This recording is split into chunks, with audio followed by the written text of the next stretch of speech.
And we are live. We are live.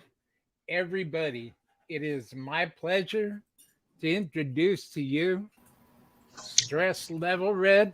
Welcome to Dreamland Studios, gentlemen. Dream a little. What's going on, Mr. California Dreamer? How's everybody doing? How are y'all feeling? All right. Pretty good. Pretty Like good. Happy to be here. Ready to go. All right.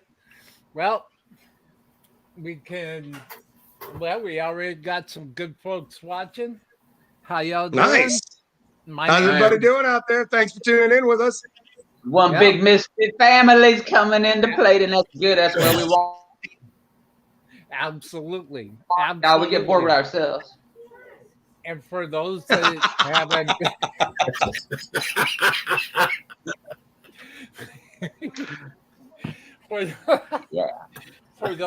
for those that haven't been here before, my name is the Dreamer. This is my humble abode, my humble corner in the universe, Dreamland Studios. Welcome to the show. And if everybody who's watching right now will kindly hit the commands that I put at the top of the chat, that will show great support to my guests and great support to the show. Thank you for coming here. And if you haven't done so, please smash that subscribe button, smash that bell notification. That's it. And so you won't miss any of the great shows that I've got planned for the rest of the year. And on top of that, you won't miss anything that Stress Level Red's doing. And believe me, you want to stay on top of that. I am. So, Stress Level Red, who would like to tell all dreamers in the chat about the history of the band? Leonard? We only got an hour and a half, right? We got some history, bro. Hey, don't forget, Lyn, where I first met you back in '87 at Rogers. Right. I'll let you tell that story. I'm just going to talk about. I started this band almost about 13 years ago, and it's been through a few changes and stuff. And now we got Mike and Thomas, and we're just rolling with it and just keeping going and see what happens and having some fun with it. You know, and I've been playing with Darren for a long time now, probably almost 30 years, Darren. It's been almost 28 years right now. Yeah. So and Thomas, we used to do band gigs together, and when he was in a band called Bad Apple back in the day when I was in Victim, and Mike used to do some stuff when they were in a band called Bomb Squad too, and then we did some shows with those guys. So we've just stayed friends throughout the years, and we tried a long time ago. It just didn't work out, and now it's really working out very well, and we're all loving it, and we'll just keep rolling with it and see what happens. See where God takes us. Everything's rolling fast. We're liking it, y'all. We appreciate it. Yeah, one thing, it's been great. Everything's been great. Go ahead, Tom. One thing we kind of glossed over was the fact that let's break this down, okay? Lyn, wherever Lyn is, Lyn and Darren were in Victim. Okay? Gotcha. Me and Mike were in Bomb Squad. And then Darren was in Bomb Squad. And now the three of us are back together. We got Lyn playing the guitar. I can't figure this out. But we're doing all kinds of cool stuff, man. It's been a really long history. As a matter of fact, like we go over in the Take Another Bite video, me and Mike, we completely retired for a long time. I haven't done this for like 14 years. Mike, how long had it been for you before you jumped back? When were you in Stone Butcher? Actually, it's been 6 years since the last thing, and actually retired publicly not too long ago because we went through a little bit of life, but we bounced in, bounced out, and got better. Mike hooked up with these guys first, and then I saw that Mike was hooked up with them, and I heard this song called Feed that we do. I was just like, shit, these guys are really good. And Mike, I'll let Mike tell you about Mike, but Mike had made a drastic change with everything. I was like, man, I want to jam with that motherfucker again like this. This is really good. And so, there was a lot of steps I won't get into it because it's not my place. But Thomas was actually almost ready to hook up with another band, and he said he was. That's true. I almost with someone else. Put on the brake, y'all. Put on the brake. Whoa, whoa, whoa, whoa, whoa, whoa. We got lucky. That was a funny conversation. But yeah, it all worked out. It all worked out. We've gotten to do a ton of stuff already. I mean, my God, we've record down to Lyn, when did Mike? I'm sorry. I was just talking about down to Sunrise Studios and Media Tech Institute. We was down there and did our last recordings and everything. But I think he's gonna ask him when I come along. We could never figure it out actually. Might be a year almost now. Yeah, I think almost probably about a year now. So yeah, maybe. Yeah, about a year. We got 12 tapes recording. You know, good gigs are coming up, popping up, great opportunities everywhere, y'all. We're hoping all y'all people out there enjoy the music and the fun pictures. Yeah, we really do. God bless you. We really appreciate everybody's love. It's been great. You know, it's like not one day goes by when somebody doesn't just give us everything on, you know, social media, Facebook, or wherever. You know, just said, man, I love to hear the song. And some people, they say, you know, Lyn and I were just flabbergasted because some people were telling us of songs in the past and songs now, especially now, the new ones. People are just, they're taking a bite every day. They're taking bites left and right. Yeah. But man, it's great when somebody released another. I was going to say, when somebody tells you that every day they start their day with one of your songs, that right there, it fills you with humility and it makes you humble. You know, somebody loves what you're doing so much that they wake up and get out of bed and they hit play and they stretch and they start their day and they just like, they love the music. That's what we're trying to do. We're trying to make people be happy when they hear what we do. Well, that's what we're writing for, you know. That's the way it is here in my house. You know, the first time I heard the video I'm about to play right now in a few minutes, if y'all don't mind. Oh, absolutely. No. Take another 5, baby. And before we play it, let's just say that song, as soon as we released it, overnight it went to #1 and stayed there for 3 weeks. We want to thank all our fans for that. Thank you so much. It went to #1 and stayed for 3 weeks. Yeah. It was either 12, 14, or 16 hours. Because, you know, I think in 2s, Lyn thinks in 3s and 5s. Well, see what we got going on here. Yeah. Pop that sucker on and just go right over here. Let's take a bite. Oh, the chat. Marcy Douglas is here. Thank you, Marcy. What up, Marcy? How you doing? Hey. Thank you for being our first.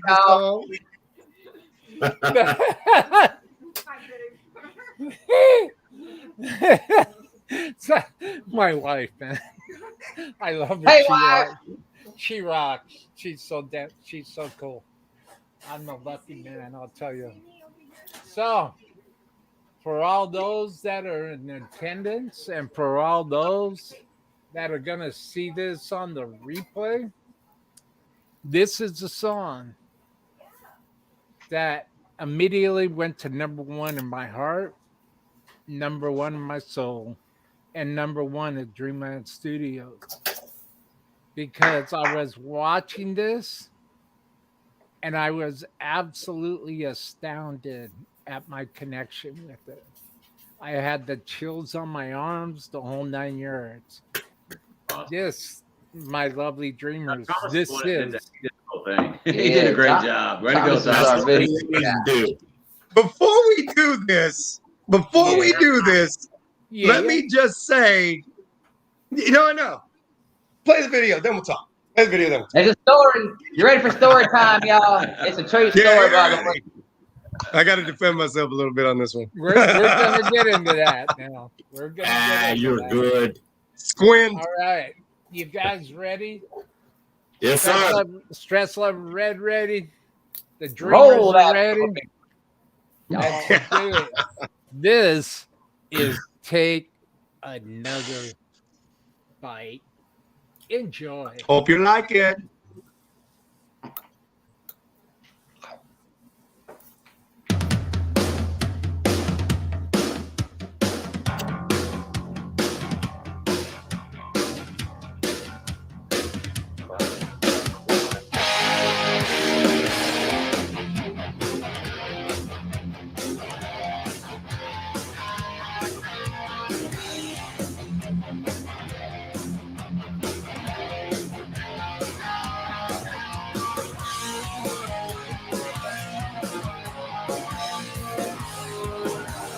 Strike the conversation and present the presentation about a feeling that I want to fly.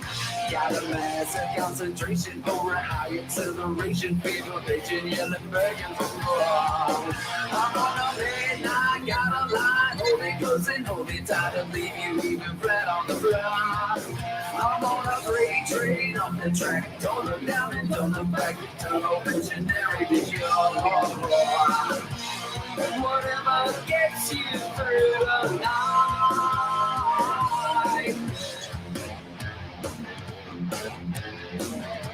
Well, if it gets you through the night,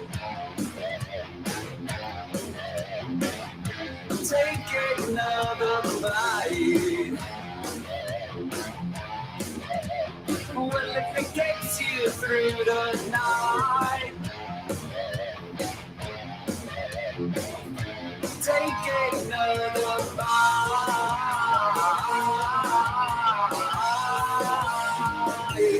Find the operation and leave out the hesitation about a feeling that I'm rather wrong. To find the revelation, to design acceleration, set the scene and really open the door. I think I'll fall down, testify, ask me once, I'll show you twice, I need an explanation and more. I'm on a straight up, roll the dice, throw a pen into the side, buy a ticket, ride it some more. Whatever gets you through the night.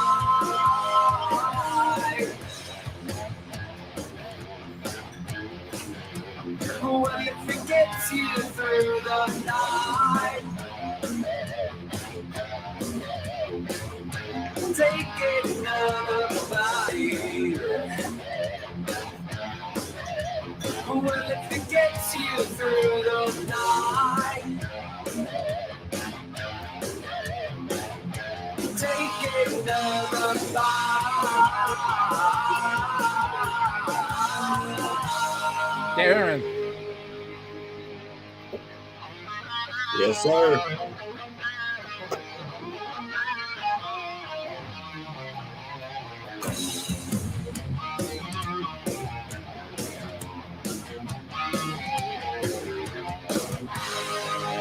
Strike the conversation and present the presentation about a feeling that I want to explore.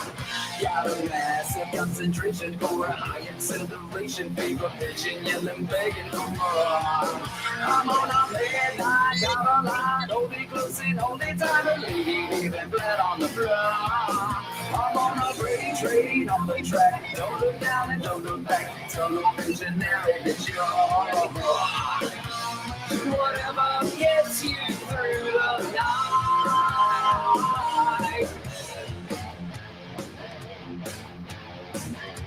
Well, if it gets you through the night, take another bite. Well, if it gets you through the night, take another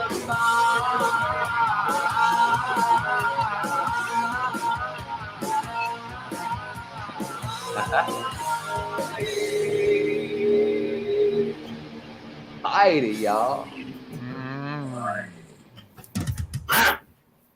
Holy That was mackerel. That was phenomenal. That was absolutely phenomenal. Thank you. We think that you appreciate it, man. Yeah. Appreciate it, yeah. Thank Thank you, man. Appreciate that. That, you know, you get chances in life. And to be able to recognize that, to realize that, wait a minute, there's still a chance. Yep. That's right. Walk in blind faith. Believe in what you can't see. That's right. Know that you're That's right. surrounded. Know that you're surrounded. That's right. And that there's just this magical, mystical power at work, and to just roll with it and watch what happens. That's right, brother. There isn't really any other way to describe it. Yeah. We just he leaded us all. He led us all together, y'all, man. Yeah, to carry the action for us. We just got to show up and play.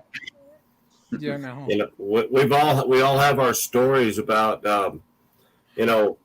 tragedy and loss, and then coming back, to fruition for a better life. And Lyn and I, we started playing together. We met one time briefly in probably late July or early August of 1987 at a mutual friend of ours. And he was a friend of mine that I went to school with, and Lyn had just known him.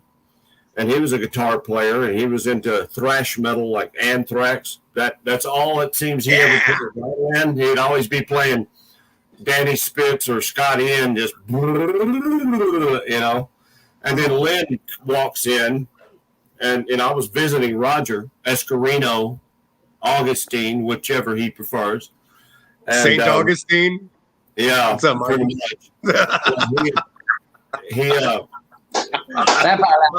I just came by to visit one day, and just to say hello, because I had been living the past year in El Paso, Texas, working in the refineries out there. And I came home, and I jumped in the car one day. I was, I'm just going to go visit Roger, because he was a friend from school, and I always wanted to jam with the guy, and I was, the wheels in my mind were working.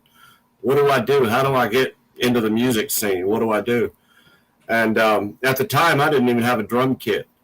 When Lyn and I started, I didn't have a drum kit, but that's another part of the story. But I showed up at Roger's house.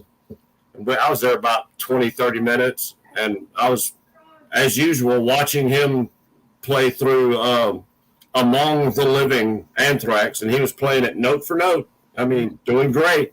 He still is a great thrash metal guitarist. He's great. Then Lyn walks in there, laid back with that smile on his face. Hey, what's up, dude? How you doing? And it seemed like he had a Stratocaster. What did you have back then? A Stratocaster or something like that? Or was it a PV? No, it wasn't a. I wish I could afford a Fender Stratocaster.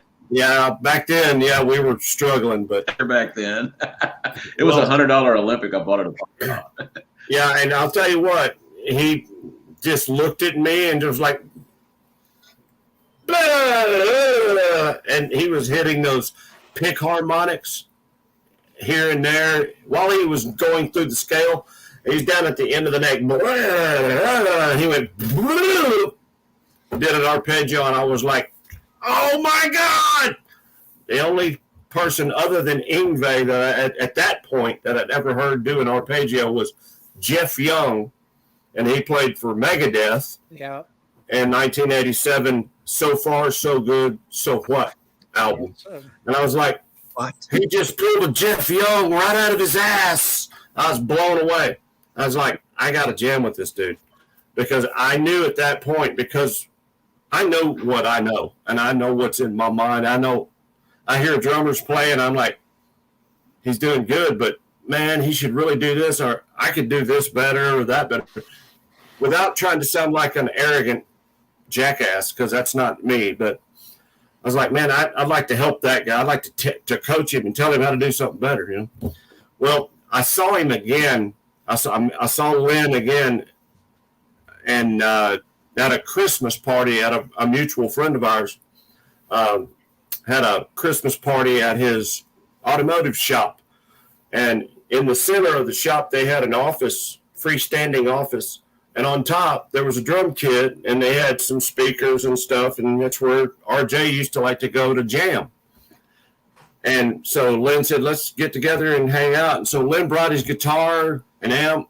Some other guys were there, and we were talking, and Lyn actually let me grab his PV Tracer guitar and mess with it, which I'm shocked because he don't like people messing with his guitars.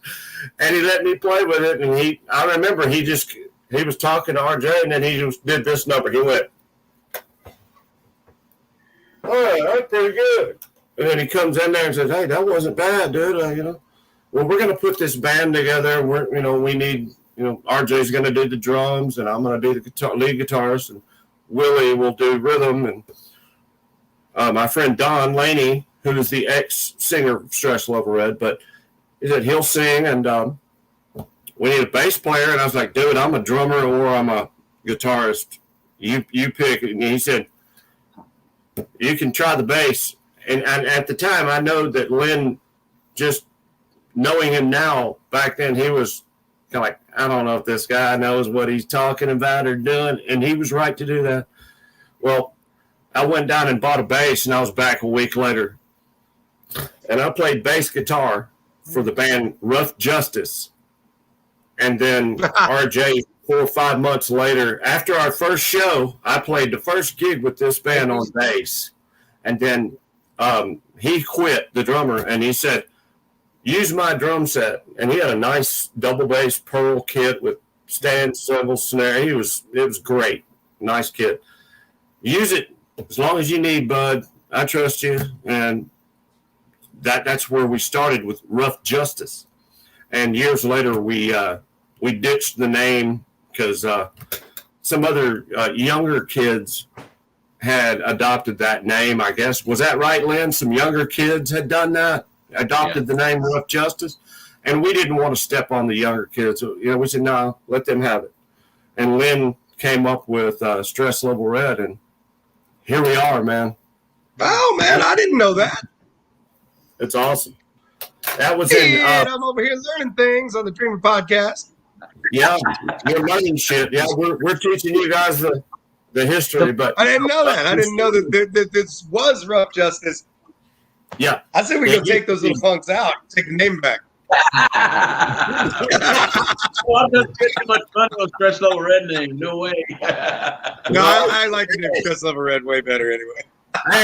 Hey, we just bought scrims and koozies. Are you out of your mind? Right. Good point, sir. Good point. Hey, we need some damn shirts. Yeah. We need Anybody out there want to help?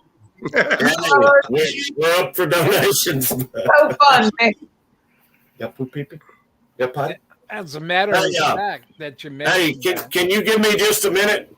My dog has got to go to the bathroom. I gotta let him out. I'll be right back. TT. He got poo poo pee. Got poo pee. The doggy got the TT.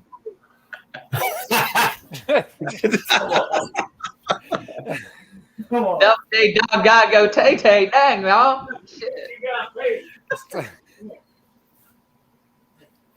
Welcome to Texas, Dreamer. You ain't sleeping on. I love it. I love it.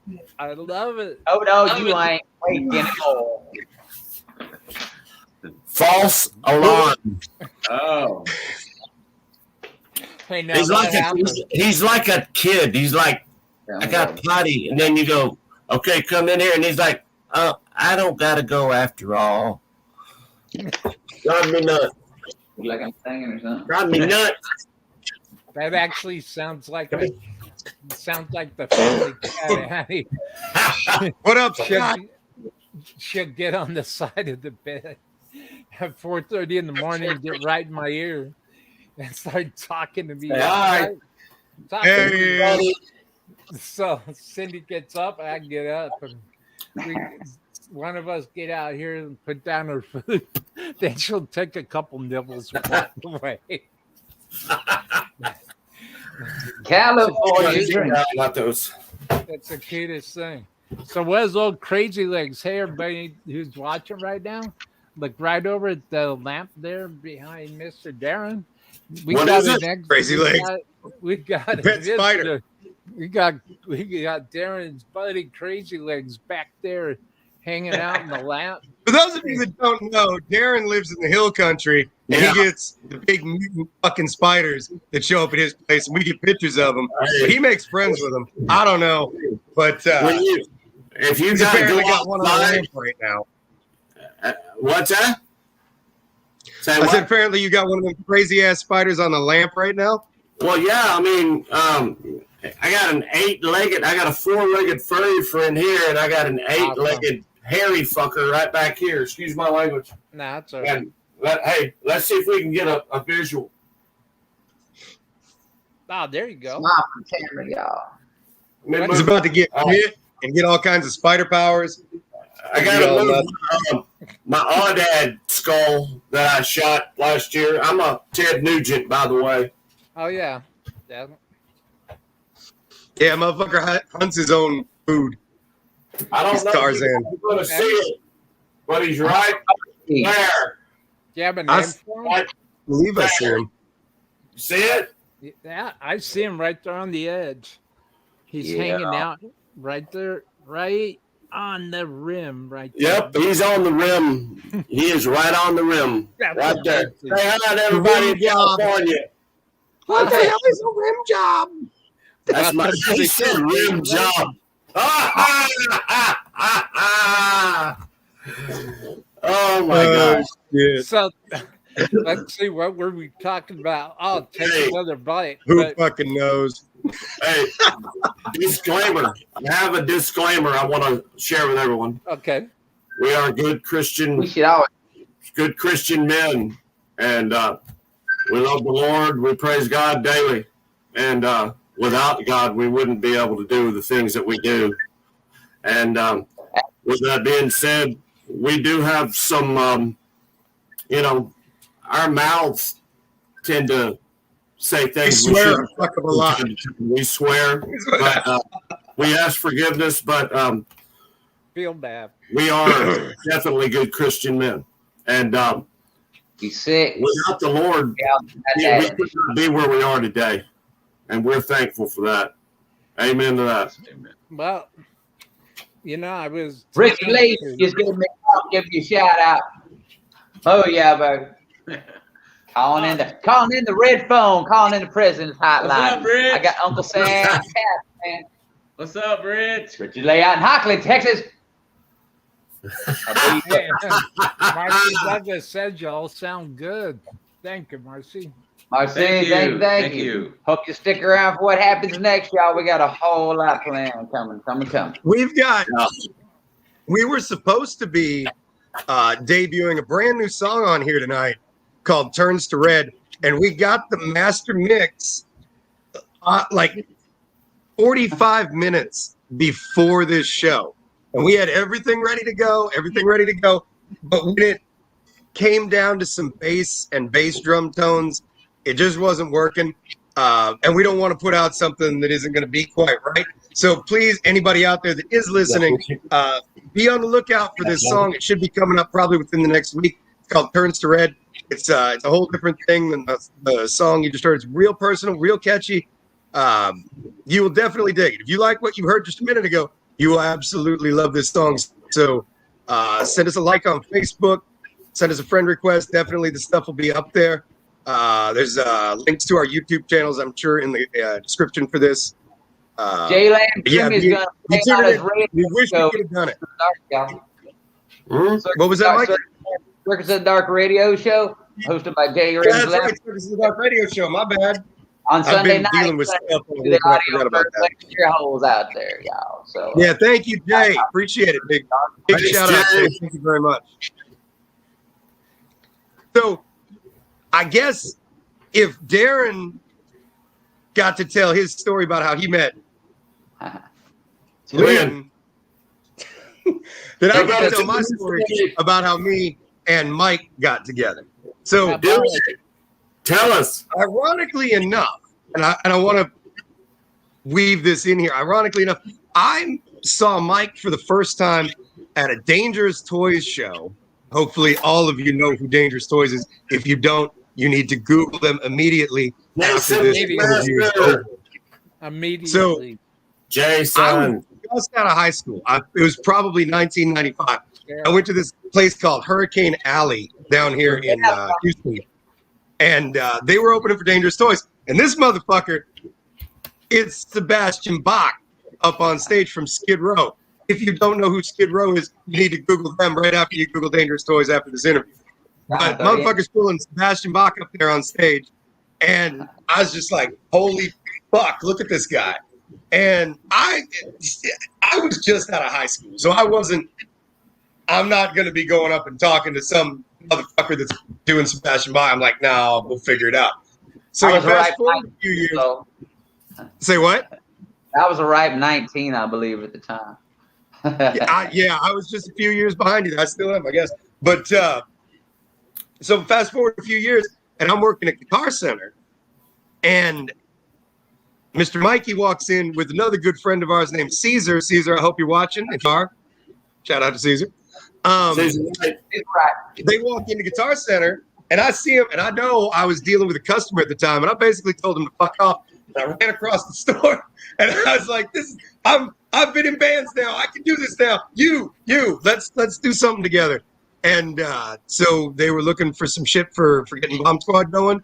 And I jumped in there with them. And we've been, how many bands is it, Mikey, that we've been in now? I think we've done 6 now. Most of them recording projects. But 5 or 6 now. Yeah, we got Bomb Squad, Ninja 13, Scream Tone, Xerxes Mystery from Bomb Squad, as a matter of fact. There was something. I hope you're watching. What's up? Stress Level Red. Yeah. Stress Level Red, baby. It's been a hell of a ride. And over the time when Mikey was in Bomb Squad, he was playing shows with Lyn and Darren while they were in Victim. I was in a band called Bad Apple. I was playing shows with Lyn and Darren. I got in Bomb Squad, and we started playing shows with Victim. And now just all managed to go ahead and come together at just the right time. And I'm really excited for the shit that's going to be coming out. Turns to Red's a fantastic song. We got 2 more that we were able to record at MediaTek. Mikey hasn't got to talk much. Mikey, why don't you tell us about all the shit from MediaTek? Yeah. Oh, man. I tell you what I would tell you about that, man. Dr. Wendy Jasper down there, we've known her for a little while. What's up, Wendy? Well, through a while. Wendy Jasper. Back in the 90s on up, she started down here doing journalism and everything, doing real great. And then she shot to the top, just stayed with it. Well, she found out about what was going on with Stress Level Red, and she gave me a shout out. She said, "Hey, don't want to come on down here, record a little music." Thank you, Wendy. Thank you. Yeah, Sunrise Studios. A lot of folks been in and out of there, along with their sister company up in Dallas. But she hooked us up with what must be the best engineer I think any of us has ever worked with. A guy by the name of Victor Brewer. Yeah, and he's just amazing. No, actually, he's a fucking Brewer. Good Lord. The best. Know the name. Hands down, the best I've ever even known. He's the greatest of all. Yeah, he got the best out of us, and but it was a real comfortable situation. We burned some midnight oils. We did, about 27 hours in 2 days, I think it was. 27 Yeah, it was a blast. You can see some of the 27. And a lot of that's in there. Take another bite. Yes, you'll kind of see us with the big guys having a good old time, happy time. And you see that little closet I was in, I didn't want to leave, but they said I couldn't pay rent, so I had to bail. A lot of that footage from that video is shot in MediaTek. They were nice enough not to tell us to not film in there. They were pretty cool about things. Yeah, they were. Thank you very much, MediaTek. Thank you. Thank you, MediaTek.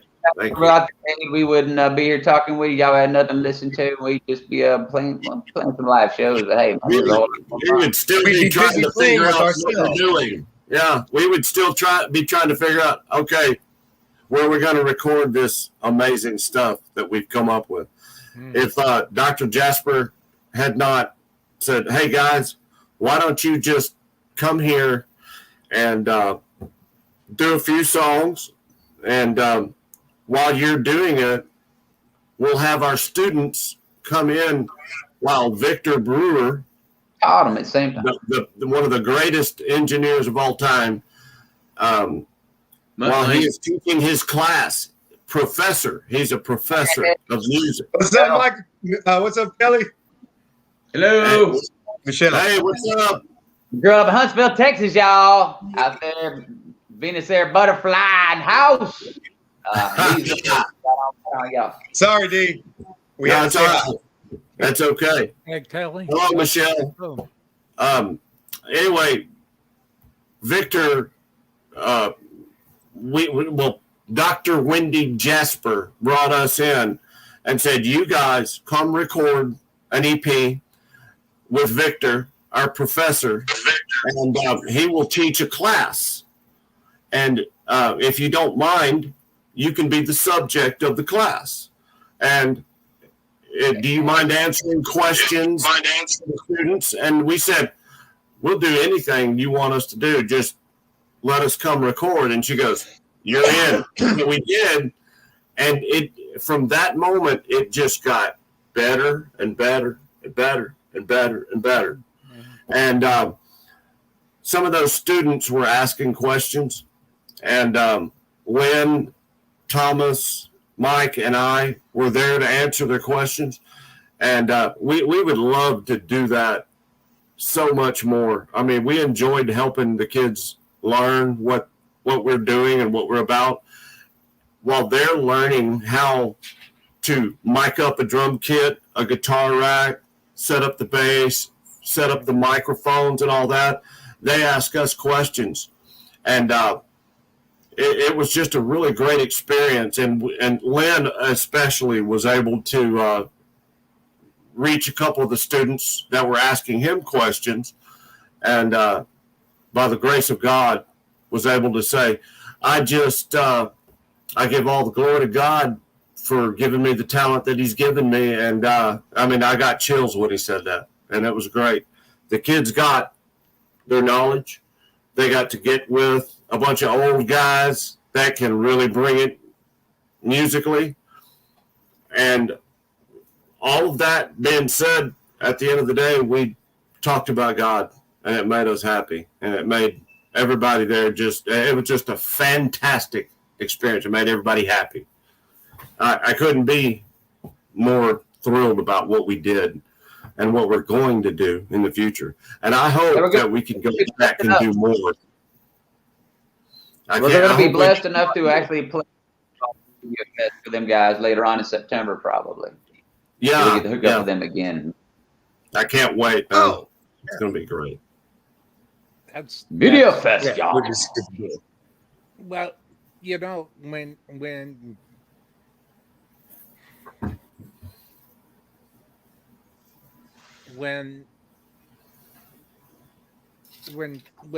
a thing happens in life, the door, it may look like a box, but I'm trying to draw a door with my hands. And when that door, Nice voguing, y'all. Vogue.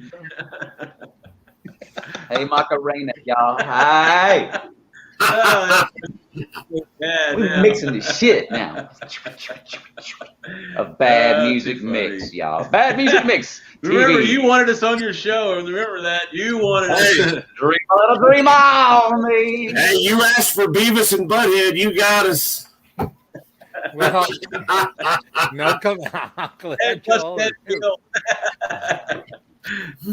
I just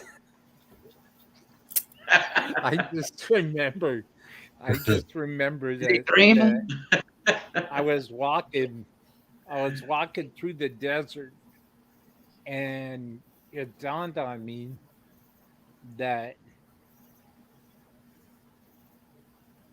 life is coming back to me personally. Here in Texas, it's been back for a little bit, but yes, it's coming back. How'd you get that in? It dawned on me. It dawned on me that life was gonna go full circle. Yep. And the years of growing up in Pasadena, California, in the early Van Halen era years, time and space, and all the things that the road that I walked. My father died when I was 13, and I Sorry had about to, that. Thank you. I had to make a choice. It wasn't the right one, but I made a choice. And I learned at a very early age that you can make good choices, you can make not so great choices. If you make a good choice, this will happen. If you make a not so great choice, well, that will happen. And it made me Lyn Van Lyn. Halen. We're gonna have to talk about that, Lyn, because I'd like to hear that myself, man. The Lord willing. I I tried. just I I tried. the journey that the dreamer had to walk, and you know, I realized that number one, God created hell for Satan. So that means God has powers in darkness if he so chooses. If he so It's an interesting perspective I hadn't thought of, but okay. Yeah, What? just a minute. Hold on. Uh-oh. You fucked up now. Yeah, I got you. I'm sorry for interrupting. Go ahead, please. No, that's all right. You know, I had to realize that no matter how hard I went out of my way, and believe me, I was going out of my way, way out of my way to walk in darkness for as long as I did. I didn't have to, but I thought I was doing the right thing, right? I just heard a pop. So before I bring Victor in, Batman. Oh, fuck yeah. I just want to say that I believe that nothing. Well, I don't want to leave Victor waiting. Victor, Yeah, get Victor's ass in here. welcome to What's Hanging up, With the Drummer, man. Hey! Hey, Hey, all y'all right, give me all a free- right. Down Engineer Dejo. Y'all hear me? Right on. Guys, sorry I'm late. That's okay. No, man, you're right on time. Yeah. Tony Neville. Tony. Tony. Say hi. to Stretch. What's up, Tony? Yeah, Tony right there. Now this cat's one of my biggest supporters. kicking, Vic? He's been on guest appreciation show 4 times. What's up? I guess Nice to meet you, Tony. there's no chat. Mutt on Lang, there he YouTube. is. No Mutt Lang's chat on here. There he is. Uh-oh. Bob Rock. No There's chat. Bob Rock right there. Max Norman. How's everybody doing? I'm just gonna Fantastic, check something man. out real Fantastic. quick. Hey, How about hey, you? Dreamer, Yeah. Mr. Dreamer. Hey, Yeah. I know Victor came in. We didn't interrupt your story. Did you get to finish your story? I can't remember what the fuck was happening. We didn't mean to cut you off. Did you No. want to finish your story? Please. All right. No, please. I want to hear the rest of that. Boy, that's pretty trippy. Did I mess up the party? What's going on? No. He was telling us something, and then we had to do our thing. But Mr. Dreamer, do you want to finish? I didn't mean to interrupt you. No, that's okay. I have a tendency to be long-winded sometimes. Just No, that's okay, man. I'm You do passionate it. about That's all right. the journey that's led me here, and it. And you taught were in a me- band. You were in a band in the '90s, right? Yes, sir. As a Yeah. matter What was the name of your fact, band? Soul Machine. Soul Machine. That's We cool. opened Cool up name. for- We, I like we that opened name. up for Bullet Boys when Darren James was Wow. playing guitar. As a matter of fact, I didn't realize that when we opened up, we were the opener, right? So there was like 3 people there to see us or something. And I didn't realize there were these 2 I know the guys feeling. standing in the back of the room together. And there's long hair, leather jackets, they're just hanging out. And one of them gave me a thumbs up. Well, that turned out to be Darren James. And I didn't know Well, that till fucking years A. later. I did not know that. Well, that's till pretty years cool. later. And I thought that for Darren to do that, that meant the world to me. Absolutely, man. Yeah, it People does. named Darren are usually cool. Yep. Sometimes they're good. Every once in a while. Hey, just so you know, I was named So either after way- the guy on Bewitched. I was Durwood, Dagweed, whatever you want to call me. But that was who I was named after. The guy on Bewitched. Throw it off. Yeah, no shit. So for anybody that's watching that doesn't know what's going on, the guy that just came in, what I think is over there, it's all backwards. This is Oh, you're Victor talking- Victor Brewer, and Right we were there. talking about him earlier. He's the guy that did all the recording, editing, mixing for the Take Another Bite video that we played at the beginning of the podcast. Do you want to tell some stupid stories about us, Victor? You want to tell us any of the dumb shit that we did in the studio? Yeah. Make everybody They laugh. kicked our ass. I guess I should introduce myself. I don't know this guy here above me, the guy that's running the show. How's it going, man? I'm Victor. Hey, Victor, welcome to the show. Well, nice to have you guys in the band have me on. I appreciate it. Yeah, buddy. Come and talk about. We the band a appreciate little what you bit. did for us, man. We appreciate what you did for us, man. He became the 5th member of the band over the time that we were in there, because the shit that he was throwing at us, it was fuck yeah, Pantera's the shit. Yeah. Fuck Yeah, you know it. yeah. That's Yeah. right. The Lady D Blue Car. But yeah, I mean, I saw Pantera. I got respect. I got to meet Diamond Yeah, Vinny many Pantera. times, man. I had a lot of days hanging out with Dimebag from 88 all the way until, the last time I saw Dimebag, and he turned around and looked at me and he said, "What's going on, bro?" And that was in 2001. Or no, it was actually in the summer of 2000, and they were on the Reinventing the Steel tour. And after 9/11 happened, they stopped the tour because 9/11 happened. That's what killed the tour, Yeah. 9/11. And then, Damage Plan happened, and then we lost Dime. And but I saw Vinnie Paul and Dime and Zach Wilde September 7th, 2004 at the Woodlands Pavilion. Black Label Society was doing an opening show for Judas Priest at the Woodlands Pavilion. And my girlfriend at the time, Destiny, took me to the show, and we met up with Vinny. And I was talking to Vinny, and some dude bumped into me, and I spilled my beer, and it was Zach Wilde. He picked up my glass and said, "Dude, I'm sorry, there's nothing in it, but you can keep the glass." And I was like, "It's okay, dude." And we talked a minute.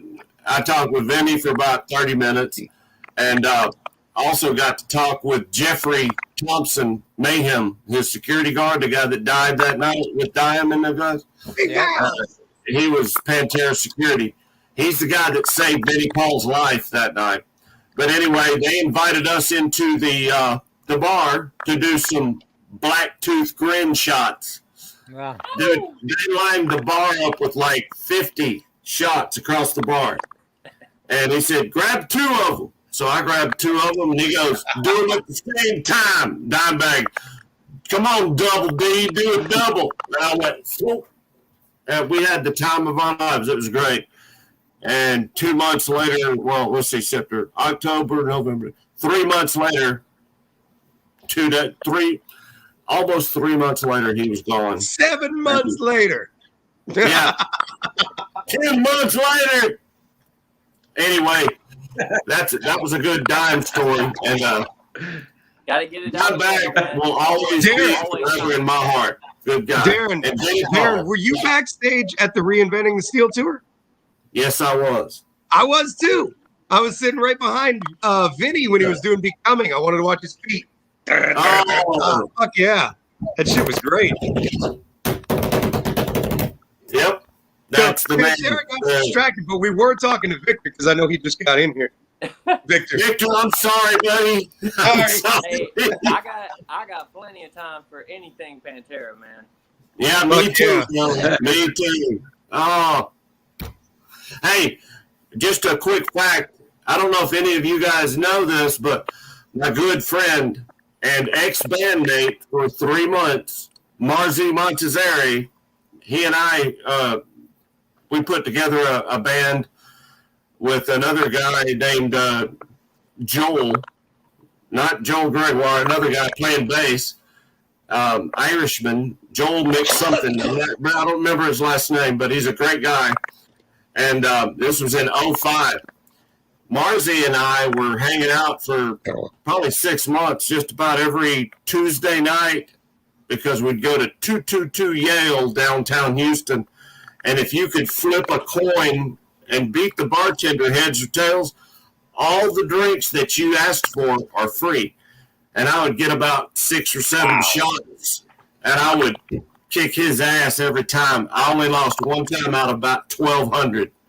And I would win the shots and hand them out to girls and guys, and we would just get stupid, me and Marzi. Well, Marzi, during that time, shared with me many, many Dimebag stories. Because Marzi and Dimebag were good friends, okay? They were absolutely very close friends. And you know how Dimebag would do that? Dun, dun, dun, dun, dun, dun, dun, dun, dun, dun, dun, dun, dun, dun. Well, he learned that from Marzi. Marzi taught him that. And Dime taught Marzi, some of the squeals. The high squeals. So Marzi would implement those and when we were jamming. And I was like, dude, that just sounds so much like Dime. And he goes, well, that's where I got it. Dime showed me. Yeah. He told me, yes, sir. Yeah, Heavy as Texas, Marzi Montezeri. Don't forget, Marzi's Heavy as Texas. That's a great band. Texas is a different band, but Heavy as Texas is Marzi's band. Marzi's Heavy as Texas. Now look, check this out. I had Vinnie Paul Abbott from Pantera tell me to my face. He said, dude, when Marzi would come over for the weekend, they would go in Dime's room and lock the door and play guitar for like 12 hours straight. And they'd get louder and louder and louder. He goes, but when they were quiet, I would stick a glass to the door and just listen. I'd be like, God bless America. Listen to that. Oh, my God, those dudes are badass. Can you imagine Dimebag and his alter ego, Marzi Montezeri, putting stuff together? And Marzi actually even recorded some of that stuff and let me hear it in 2005, and I was freaking blown away. And what a great guy. If Pantera was to ever do any kind of a tribute to Pantera, they would need to have Marzi playing the guitar because Marzi is the closest thing to Dimebag on the face of this earth. Enough said right there. I saw an old interview with Dime and Vinny, and I believe that Dime was mentioned Marzi's name. That name sounds yeah. That's a pretty unique name. You're gonna remember it when you hear it for sure. So since we do have Mr. Victor in the room, we have what we were talking about earlier in the podcast. We still have 3 more songs left to release that Mr. Victor helped us out with. We've got the one Turns to Red that should be coming hopefully within a week, maybe 2 weeks, just depends. And then we've got 2 more that Lyn wrote Lyn, you've got Feed and Fading Out. You want to tell us a little bit about those when you were writing them? Mike, you want to tell us a little bit about the vocals? Actually, he was. I had the music.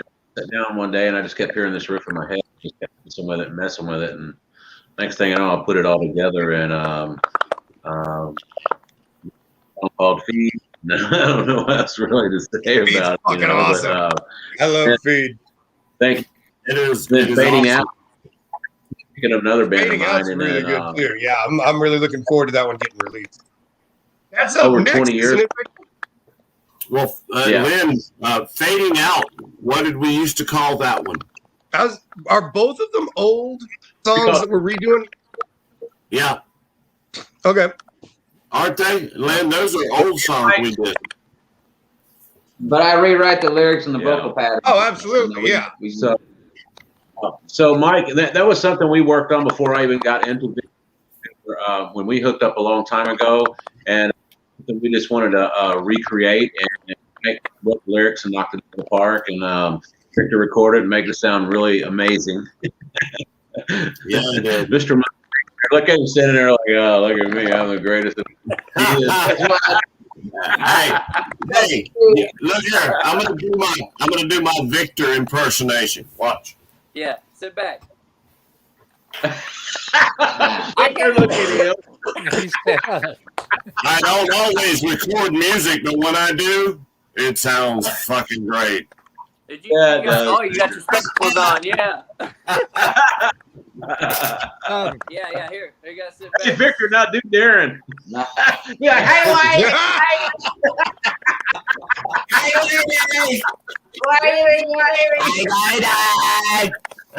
Darren's too much of a ham. He's a ham. I know.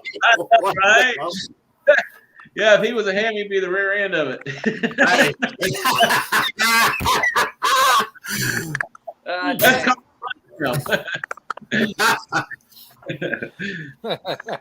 Well, we don't want to finish without. I mean, we've talked a lot about the music and the recording and everything, but one thing that we haven't mentioned is where you can check us out. And the first live show that we've got coming, Mike, you want to tell us about Fish Fest?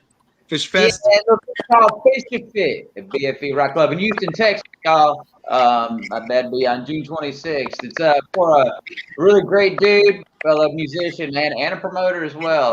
He last year in 2020 went through a bunch of heart problems and ended up having to have some surgeries and everything. Well, he's been going through it for a while, but he's finally back at home and everything.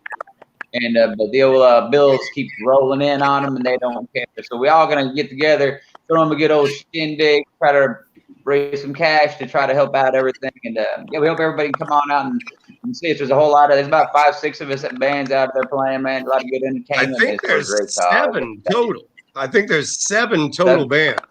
There's let me grab this so that I don't accidentally miss someone, because that's always rude. There's us. There's the Michael Kennedy and the Vendetta. There's Rhythmia. There's Bare Knuckle Ministry. There's a couple others. I can't remember their damn name right now. Oh, here we go. Crankcase. Fuck me. Crankcase. Crankcase, Bare Knuckle Ministry, Stress Level Red, Post Profit. Fuck. How did I forget that? They're one of my favorite bands. And Jim Finn, Band in the Box. I know you guys just had Post Profit on not too long ago. That was the podcast I watched to get an idea how this was going to go. So yeah, if you're out there and if you're in Houston, please get your ass down to BFE Rock Club on Jones Road, June 26th, next Saturday, if I'm not mistaken. We go on about 11, but all the bands on this bill are just awesome. Yeah, have you guys seen Jim? Jim Finn, he plays the guitar, and he's got the whole band in a box, and it's really, really, really cool. So that's definitely something to check out. Yep. And the other thing that I was going to mention earlier, I don't know if we've talked about this yet or not, but as far as I'm aware, we're doing this. We're going to be when I mentioned about how I met Mikey at a Dangerous Toys show. One of the cool things is we get to open for Scott Dalhover. His side project band is going to be coming through Acadia August 27th. And we're going to get to open that. And that's a big full circle thing for me and Mike. Yep. That's where I originally met Mike, was at Dangerous Toy Show. And then in September, we've got the Media Tech Festival. Victor, do you know anything about the Media Tech Festival yet? Because that's all I know is solidified information, but I don't want to be lying. Don't make me lie. Don't make him lie. Oh, James Bond sitting back there. So if you get a chance, please do come on out and check us out, because our live show is pretty cool. We like to try to get up in your face and have a whole lot of fun with the whole thing. We're not just going to stand there and play music for you. There's going to be something going on, hopefully something that you enjoy and can get a kick out of. There's a rock and roll memorabilia auction going on out there too. I'm not sure what all is going to be out there. Yes. We're going to throw some koozies in there. And maybe we come up with something else if we can in that amount of time. But we definitely get some koozies rolling in. I know other folks. I think David Ellison from Megadeth is throwing some things in there for that. But I'm like, And also, don't forget now, Bobby Rock. He started in the big music world with the Vinnie Vincent Invasion.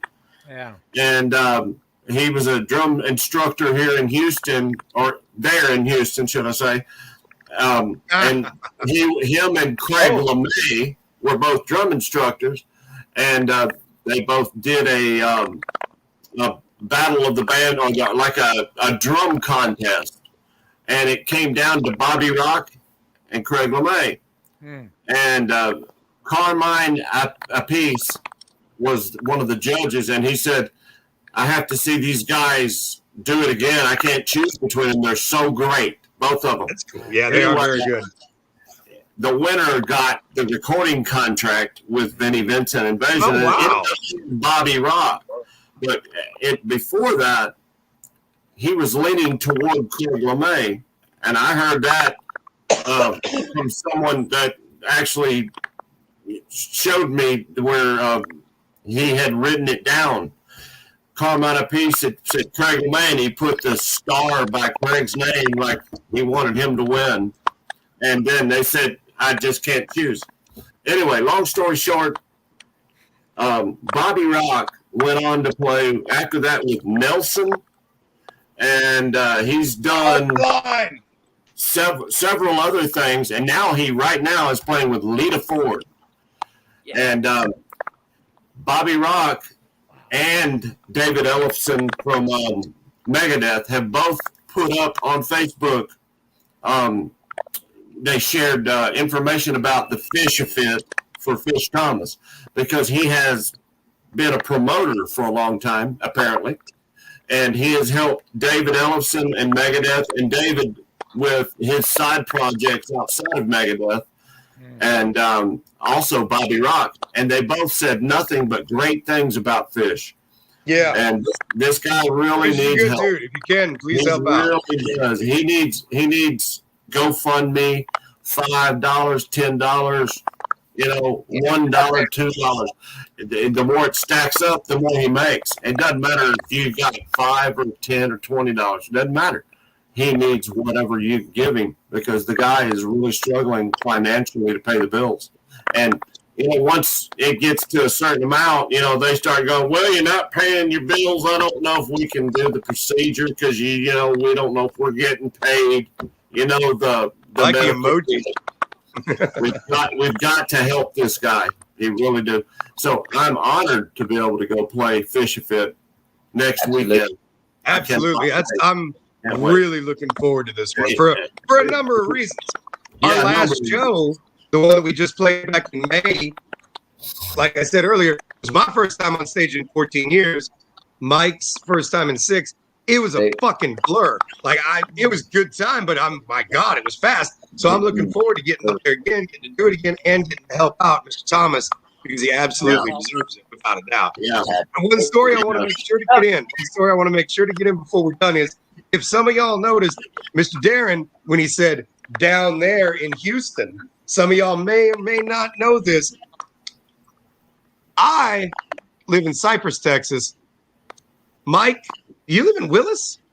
Conroe, yo. Conroe. Lyn lives in Splendora, but Darren lives close to San Antonio in Leakey, Texas. So we have to practice in a different way. We have to practice our stuff at our studio, record it, send it to Darren.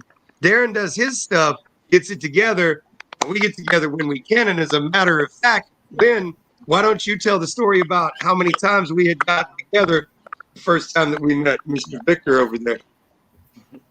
Well, actually, that was our first full band rehearsal. Was in the studio with Victor. All the music you're Before the fucking song. We were like, telling you, like, well, yo, get out of here, you know. So I waited. He had no idea. We weren't going to tell him. We were not going to tell Victor because we didn't want him to go, oh, no. That was our first rehearsal when you recorded us. That's why it took 25 takes to get turns to red. Well, Victor had his whip up there. Come on, I can do better. Another Mutt Lang. Yeah, I know. Victor's so precise. He's so precise. He takes a tape measure to the cymbal stands and makes sure everything is. Well, yeah. It was the microphone stands and the overheads. We measured them. Now check this out, Victor. I've never met a guy. I thought I knew a lot about guitar. You know, Darren knows a lot about drums. Thomas knows a lot about Mike knows about vehicle. Next thing you know, we got this guy going, hey, you want to get up? I think I can tune that better. Hey, you know what? We're going to use this over here. I'm going, holy shit, I didn't know this big shit existed. I was like, oh my God. It's like, We had no idea. we pulled the best out of people, the best out of everybody. And if you ever get a chance to work with this guy, you will see what we're talking about. Absolutely fantastic. Way to go, buddy. Which is going to lead Appreciate me that, to guys. a question. That's the man. Hey, I'm telling you, man. At one point during the recording, I stood up from the drum chair, I turned around and did something, and I turned back around in my head, hit the microphone, and I said, Vic, I hit it. And he goes, don't touch the microphone. And I'm sorry. And I remember that. That was hilarious. He was like, But that's just how precise it give me it back. I'm so glad you did that because, I mean, it sounds so perfect, man. And you know, another thing I got to tell you, I've been tuning drums for damn near 30 years. And Victor is about 30 years old. And I was trying to get it right. I'm pretty good at it, but the one 12-inch tom was being a little bit of a pain in the ass. And he said, you know what? I'm going to tune the 12-inch just that much different from the 13-inch. And you may not hear it here, but you'll hear it in there. And I was like, does this guy know what the hell he's talking about? And my God, you can hear it. It sounds fantastic. I'll tell you what, you snare. He's got it. Kill And I still have not changed the tuning because it sounds great. And it's like, boom, boom, boom, boom, boom. And they sound the same. But when you really lay into it, man, you can tell, and it really rings out. It rings out. Can't believe it. And another thing, this guy was, Victor, he was so excited when I walked back. I told him, look, I'm going to take a break and go to Guitar Center, and I'm going to buy a snare drum. I'm going to buy a Ludwig. I'm going to find one. So me and Thomas, we went to Guitar Center this time. And we went down there and we were looking for a Ludwig Supraphonic snare drum, right? And I had been on I've been on Messenger with John Douglas, and that's Reverend Alex Van Halen's drum tech. I said, what snare does he use? I wanted to get the Alex Van Halen snare sound best I could. And he said, well, you know, you got to be Alex to get that sound because nobody hits it like him. You'll never get it unless you are him. But if you want to get close to that, go get you a Ludwig Supraphonic. So I go there, and Thomas and I found one. I heard that before. And it sounded great. And it was like $580. And I was like, okay. I said, but what's that? And it was at the top. and we pulled it down, and it was a Ludwig Black Beauty, and it was big, thick 8-inch snare drum. And I went to thump on it, and they had not even tightened the head. And I told the salesman, "Give me a drum key." So me and Thomas were sitting in there for about 30 minutes, and I was taking everything loose and bottom head, tighten it up, get it right, then turn it over to the top head. Finally got it sounding good. Said, "I'll take it." And it was $823 later. And I show up to the studio. He's missing a small part. He's missing a small part of the store. Okay. There's a small part of the store he's forgetting about. Tell it. This motherfucker, when he tunes the drums, he doesn't just fucking tune the drum. No. He gets on the drum with his knees on the whole body on the drum. And as he's tuning it and spinning on it, customers are walking in, seeing this, and turning around and walking out. I was trying to. It was definitely interesting. I had to stretch the drum head so that it would stay in tune while I was beating the piss out of it. Because I'm gonna pay $823. I'm gonna beat the shit out of that drum before I buy it. Yeah. So, and the guy brought me 2 drumsticks, and I was pop, pop, pop. Thomas was probably like, ah! So got done. And I brought it into the studio, and Victor was like a little kid. Yeah! Oh my God! Oh my God! He was like a little kid in the candy store. He was like, I can't wait to make it up. And we did, man. And dude, it sounds so great. The way that it really does. Victor goes really good. Doing things. The way Victor goes about doing things. One of the things I want to say, because Lyn mentioned this to me about the recording process. We had the guitar amps facing one way with the mic standing in front of it. We had it facing away with the mic in the room. Finally, Victor said, "Screw it," and he put the mic here, and he put the amps like this facing each other with the mic right in the middle. Oh my God. And then he plugs in this box. It's like, how much does that box cost? $20,000? Good enough for me. that box was amazing. And it made Lyn's already badass guitars sound out of this world, man. I mean, it's amazing. The sound quality that Victor was able to get out of every instrument, and that instrument beneath Mike's beard back there, that throat, man, I can hear everything just so perfect. Well, if you've never recorded with Victor Brewer, you're not doing yourself any good. Right. You got to do it because this guy knows it. He's a professional. What he does. Hey, you pushed us so good. You pushed us to make us do what you knew we could do when you heard us play the first time. You pushed us and made us do what you got the best out of us. And you did something for me that I've been trying to get done for 27 plus years with Lyn. And that's listen, do this, do that. And you had some things, and Lyn's like, you know what?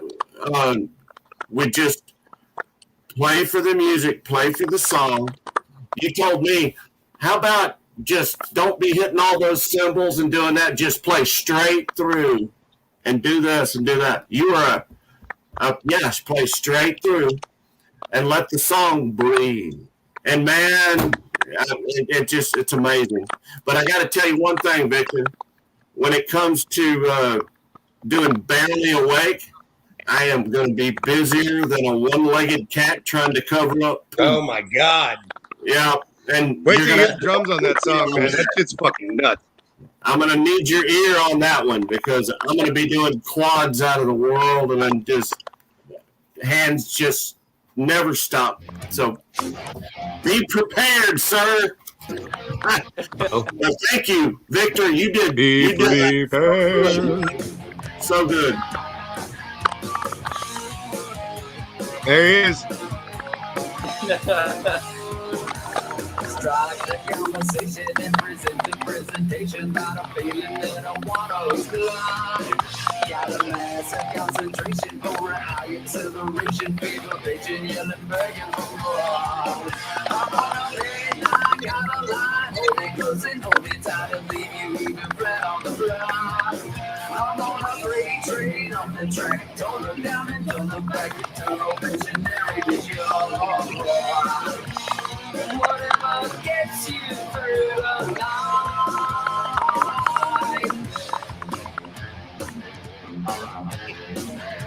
Well, if it gets you through the night,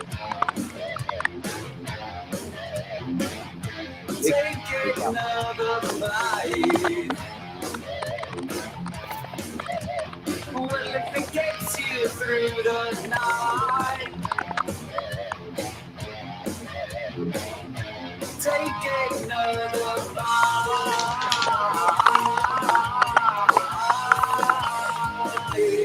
Finally, unfortunately, thought the hesitation, but I feel that I'm rather wrong.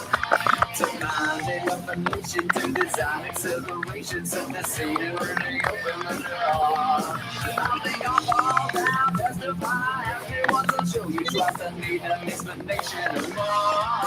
I'm on a straight up, roll the dice, throw a bend into the side, fire till you ride it some more. Whatever gets you through the night.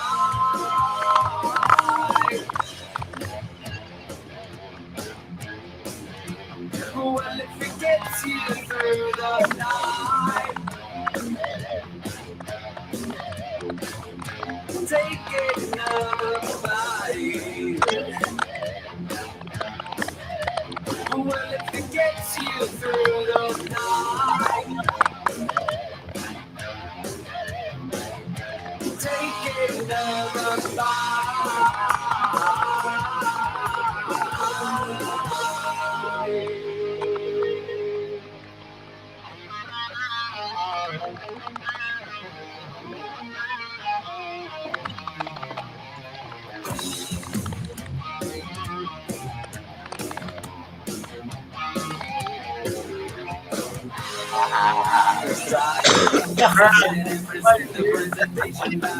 Now we got it, Steve. Got a massive concentration for a high acceleration. People bitching, yelling, begging no more. I'm on a midnight, got a line. Hold it close and hold it tight and leave even flat on the floor. I'm on a freight train on the track. Don't look down and don't look back. Struggle visionary this year. Whatever gets you through the night.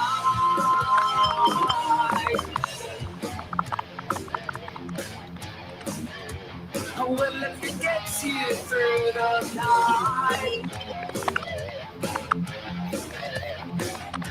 take another bite. Well, if it gets you through the night, take another bite.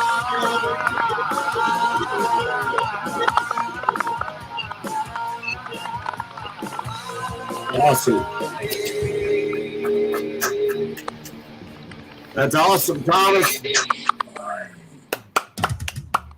That's awesome. Way to go, man. Let me say this. Let me just say this about the video. I was going to say this earlier. I am not a video maker. Okay, I have an app on my phone, and when I have a few minutes, I try to throw it together so that it's something interesting to watch. So I'm aware there's some mistakes. The wrong version of the video got uploaded. The frame fucking up. But Thomas, it's all great, good. But man. I don't want some stuff. I go, oh, the video. I know that. It's just for fun. So don't worry about it. Just enjoy the song. Enjoy the story. The story is a lot more interesting than what was that, buddy? What's that, Mike? What was that, Mikey? Yeah, Mikey, Turns to Red, man. That video that's coming out on y'all real soon. That one's a really, really good I one. do like what ended up happening with Turns to Red. I'm really excited. I'm all bummed out that we couldn't debut that today, but it's coming. By all means, look us up on YouTube. Get on Facebook. Send a friend. Stress Level Red. It's really cool. I'm really happy with the way that the Turns to Red video. Victor, have you seen the video for Turns to Red yet? I think I've seen a piece of it. Yes. You have? Yeah. Okay. I believe so. I like what it is, and that's got a really good message. No, What was that, buddy? I can't wait to see it. It's going to be So- awesome. So, Victor, I wanted to ask you, when you were It's really recording, Good job, Thomas. Victor, the music for Take Another Bite, did you quad track the guitars? Let's see here. Take Another Bite. Actually, no, the guitar tone's actually that thick by itself. That is double. So there's just one take on left, one take on right. But you know, Lyn can tell you his amp setup and all that. It's already pretty dang thick itself, sounding that is. But no, I mean, pretty much what you're hearing there is what it sounded like in the room, and that's usually what I go for, you know, with recordings and everything like that. But yeah, that's doubled up, and I think there is a little bit of a little you know, bendy guitar here and there, but that's, you know, you probably never even picked that up. But yeah, there's rhythm guitars. Victor, They sound like that. Amazing. Victor had to record in a Absolutely unique way. Well done. Yeah. Well done. Victor had to record in a really unique way. Yep. Victor, do you want to tell him about the idea of how you had us record? For sure. So I usually traditional sort of style of recording where, you know, everybody's in the same room and everybody's together. You know, that energy is there. It's got to be there. You know, in those sorts of scenarios, you can feel it in the room. You know, when you're walking around and everybody's warming up and everything. And you know, my job as an engineer is to find a way to get that. And if it's not there, we got to make it, you know? Yeah. And, but you know, when like guys like this, you know, they're so tight and they've been together for so long, there's not really the, you know, the standard band, you know, back and forth kind of stuff. So, luckily that's a good vibe in the room. And, you know, with that style of recording, everybody can see each other, you know, the timing,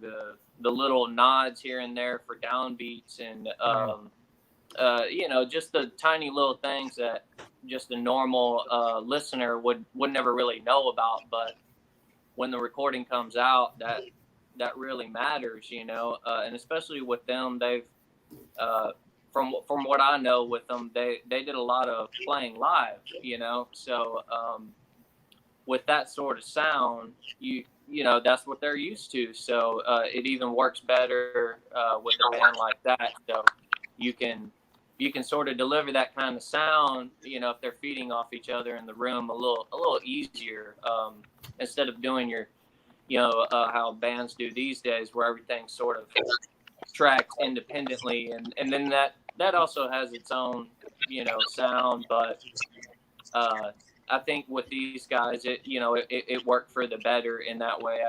I think there's little pieces in that video that you can see how, you know, there's a lot of stuff going on in the room.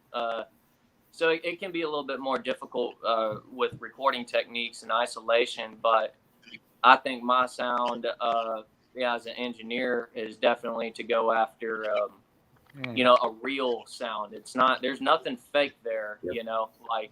That's how a guitar sounds, you know. That's a hell of a way to put it. Yeah, that's the truth. Like, you know. Yeah. Let me tell you, Victor.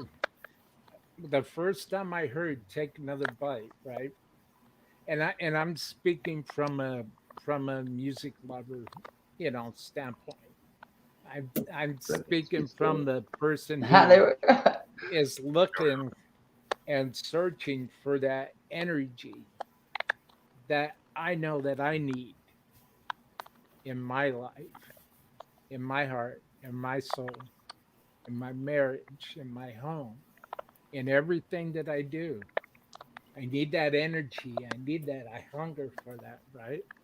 Well, when I heard take another bite, the hairs on my arm stood up and my heart started, and I knew right with that opening riff, I knew that whoever did the engineering on this song is remarkable.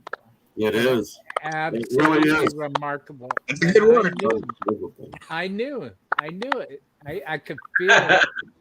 And I got to tell you, the reason why I put take another bite on again, it's because you're here, and I wanted you, as the creator, as a marvelous, talented engineer that you are, I wanted you to see what your way of doing things, how it affects somebody else, Yep. and how much it means, to me personally.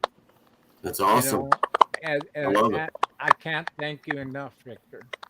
I can't thank you enough for being here tonight, giving us your time. I can't thank you enough for your talent and for the awesome ear and your spirit that you were able to draw this massive ball in your face, this raw power, this energy out of these guys. Yep. And you did it. You did it. And you did it Yeah, you did. in a way And did it in the middle of the night. that's Still going to got be it out. up here in my head, my heart, for all time. And I tell you, I have felt ever since doing this show, ever since doing Hanging with the Dreamer, I think I have about 180 shows behind me. Lord willing, I'll have more tomorrow. I'll have more coming up. And I feel energy sometimes and I don't.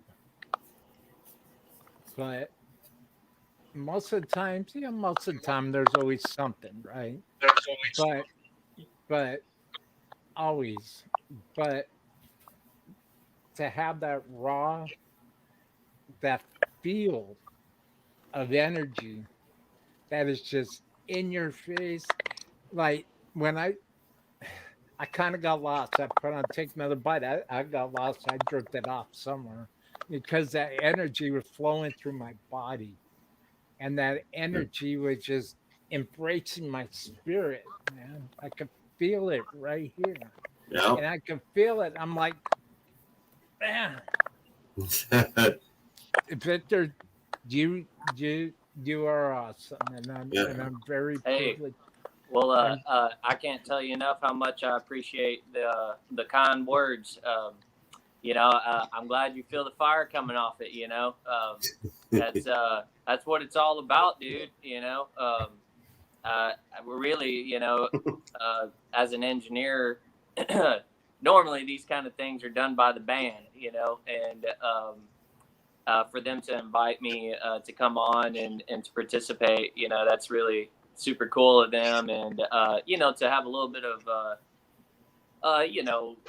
engineering talk going on and stuff, and for you to sort of know that the engineering contributes to the energy of the band as well. That's also cool in itself. So most of the time, I'm the guy behind the glass, behind the speakers, and pushing faders and turning knobs, and to have somebody recognize that in that way, I really appreciate that, man. It's that's super cool. That is. Before we go any further, before I forget, I want to say that one of the reasons that we wanted Victor to come on was because the four of us can come on and we play the music. Fucking great. But that's not, it's not just the four of us. You know, we wouldn't sound like this if it wasn't for Victor. When we play live, we wouldn't sound the way that we're going to without our sound man, Scott. So thank you, Scott, for watching. My girlfriend, Charlotte, is a big supporter here. Lori, Lyn's wife, is a huge supporter. His kids, they support everything. It's not just the four of us. You know, there's more to it than that. Victor is a big part. Scott, the families, you know, our kids, everything. There's way more to it than just us. So we didn't want it to just be us. We wanted it to be, you know, at least Victor also, and to recognize that, you know, we know it isn't just us. We're just fucking playing music. You know, there's more to it that it takes to get this stuff out to people. You know, it takes a village. Hey, shout out to Richard for helping us finance some of these recordings. Yes, Richard, I'm fucking sorry. Richard Livermore, yes, thank you so much. I'm sorry. Turd is the man. And we're probably forgetting some people, and we're sorry. But, you know, we know who you are.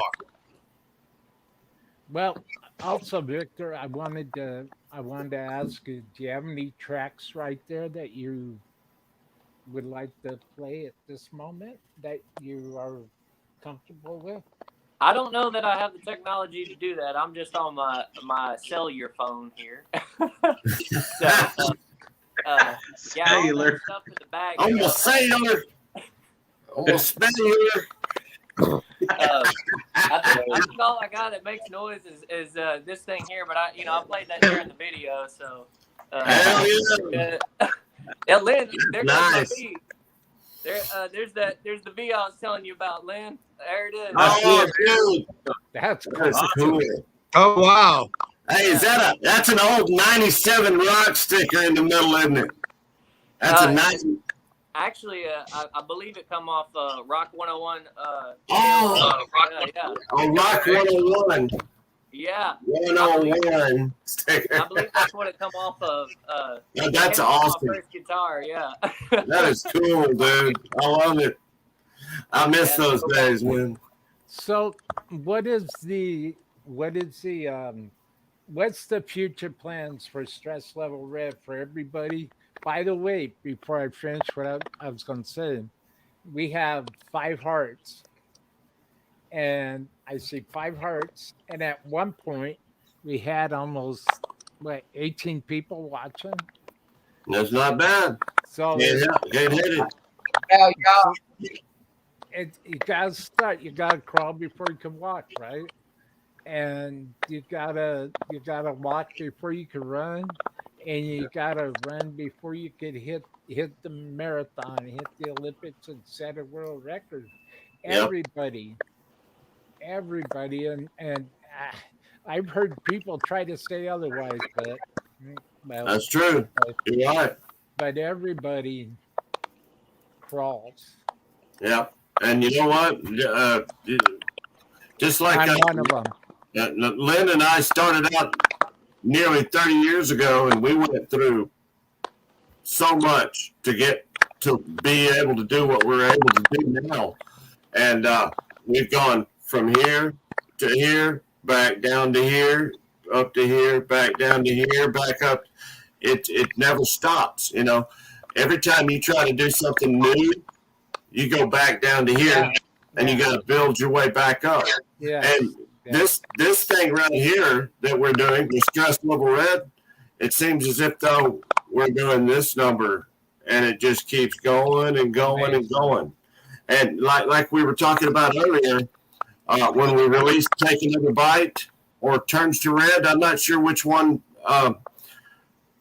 It was less than 16 hours after we released it. It went to #1, and it stayed there for 3 weeks. There's a reason for that. That's really unbelievable. There's a reason for that. And, yeah, man.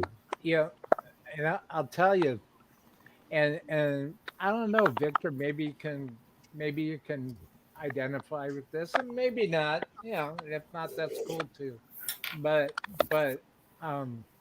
my stepfather, my dearly departed stepfather, Warren Turner, he told me, he said, whatever the mind of William Starr, Dunham can believe, and it can conceive and believe, William Starr Dunham can achieve. That's And right. I took that to heart. And first, I had a journey to finish in the desert with a broken leg and a wheelchair, and I had to complete that part of my trip first. Then after I completed that part of my trip, I went on to the next thing. And before you know it, with that thought in my head, I have my humble space here. Yeah. And let me tell you, that saying works. So if you all will allow me, Victor, and Stress Level Red, say this to you all. Whatever the mind, and put your name right there, can conceive and believe, you most certainly can and have Achieve. and will achieve. That's Because right. if you believe in something, if you believe in it in your heart, in your mind, every day you're thinking about it, every day you're starting to realize that, wait a minute, how's this going to happen? But it's a possibility. How's this going to happen? So you keep thinking it and believing it in your mind, and then pretty soon what happens? You become a self-fulfilled prophecy. And then all of a sudden, you're hanging with the dreamer, and all of a sudden, your engineer is here. One of your engineers is here. You know, all of a sudden, you've got banners behind you because you believe, you believe in what you're doing. Yeah. You believe in what you're doing. You believe in yourself, and you believe in your artistic freedom, and you believe in your artistic vision. Yeah. He did really well. Hey, I believe in these three motherfuckers in the band with me for sure. Hey, I gotta say something. Like you were What was saying, that, Darren? Something that you were talking about just now. You were just talking about Lyn Anderson, the guitar player, the guitarist. He and I, mostly him, you know, because he was always looking for that one singer that could really convey what he wanted to convey. He and I looked for Mike for many, many years and tried to get him. And in 95, lo and behold, we got him. Mike Stalinsky right there. We got his ass. I'm going to stick my finger in your nose. Oh, can't reach it. Anyway, we had, when he came to be with us in 95, he had a person with him, and it was Kevin Jenkins, and he was former Bomb Squad guitar player. And at that moment in 95, it just was not the right time. But over the years since 1995, all the way until we finally were able to procure the beautiful vocals of Mike and the wonderful bass guitaring of Thomas, we had really wanted to have him. And Lyn just kept on bringing him up. You know, I'm just wanting to, you know, call Mike. And I was like, well, you know, give him a call, see what he's doing, you know. And finally, Lyn got on the phone with him. He texted him or something. And Mike called Lyn back after years and years. We're talking 95 until last year. And he finally said, you know, man, what do I have to lose? You know? And he shows up, and he brought Turns to Red over. And Lyn had never in his life ever written guitar parts to vocals or to a bunch of words being sung. It was always, here's the music, find something to put with it, with Don. Well, Mike said, here, have this. And Lyn said, oh, man, what a challenge. And he took that challenge on, and they came up with Turns to Red. And when he sent that to me the first time, I played it, and I was like, I can't get it out of my mind. the hook just stuck, and it was the vocal and the guitar riff. I couldn't get it out of my mind, and there were synthetic drums to it just to give it a place in the music, you know. And there was no bass; it was just vocals, guitar, and synthetic drums. And when they sent it to me, I was like, "My God, I just can't get it out of my mind." Lori, Lyn's wife, said, "I can't stop thinking about it." Charlotte, Thomas's lady, There we are. not get it out of her mind. And so we knew we had something. Well, as soon as it's done, we'll share it with you, and you'll be able to spread it out. But I'm telling you, that's the one song. And there's one thing before we finish this. If Mike, I was just wondering if you would like to share anything about Turns to Red, where you came up with it. Well, I'll be honest with you, the song was written back in 2013. Vocals and the vocal patterns and the lyrics were written around originally another band's music, which we never came to fruition with. So, music, I take my stuff and we go do what we do. A lot of years I was looking for someone to actually find it to play guitar, and I tried to get a lot of folks to try it, but no one ever could. And then, Lyn, he took care of the business for me nicely on that. We're really, really happy about it. I'm gonna let y'all all just like I like to do with all my lyrics. I like to just go ahead and write, and I like to let everybody else get their own personal experience from it, get their own idea of what they're talking about. I don't like to spell out 1 + 1 = 2 because that's arithmetic and alphabet all combined, right? And so anyways, I like to just kind of paint words out there, let you take it yourself. But the video actually ties in very, very nicely. Thomas made it. It's something. It's a topic I think that everybody will identify with. Unfortunately, it's something we all have to go through, and that is pop. But so I do sing about a certain thing, but Thomas found a perfect way to tie it in. And actually, at the end of the video, you'll hear some actual vocals that were recorded back in 2013 at the home studio. And he found a really magnificent way, Thomas did, to incorporate it in there. And Victor had actually played a nice fade out with the guitar, so he just kind of gets an ethereal feel. And like that's about loss of life and such. So, but like I said, I like everybody to take their own personal listening experience out of it and enjoy the story that Thomas put together. It's really nice. That's awesome, man. Very good. I love it. If any of you are friends with any of us or have liked the Stress Level Red page, you will see a teaser that we put out for this song. And actually, the music in the teaser is not the song. It's actually the 2013 recording a cappella of Mike doing part of the first verse. So if you can find it on Facebook or maybe YouTube, I don't know where I put it. But if you can check that out, you'll hear the original recording from 2013. And then hopefully this week, I think maybe this week, maybe next week, we will get the full brand new song out to you as soon as possible. So please try to like us on all platforms. We're on Instagram, we're on Facebook. We're sort of on YouTube. Find us there. Sort of. Kind of. We're there. Twitter. But yeah, that should be out really, really soon. We'll get it to Mr. Dreamer. We're going to get it today. If I'm not mistaken, Mike isn't, or well, no, I guess not at this point. Never mind. The Dark Circus radio will be having it as soon as it's able to be had. Because things might change a little bit just slightly now. How everything rolls. So David Ferguson Dark with Jay Lamson will be debuting it when we. All right, man. Well, Victor, I'm so glad you showed up tonight, man. I'm so glad you came in to be with us. Yeah, brother. thanks, Victor. yeah, Thank you very much for showing up. thank you, Before we Victor. go, because I can feel this wrapping up, please remember, if you're in the Houston area, June 26th, benefit for our friend Fish Thomas. Come on out. I think it's like a $10 cover. Help the guy out of a really tough situation, and you do get to see 7 amazing bands. So come on out, June 26th, PFE over on Jones Road. You won't regret it. You'll be happy you came. Short amount of time too. So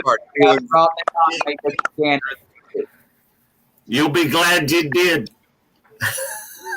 Now, let me tell you, I heard mention. and we will too. So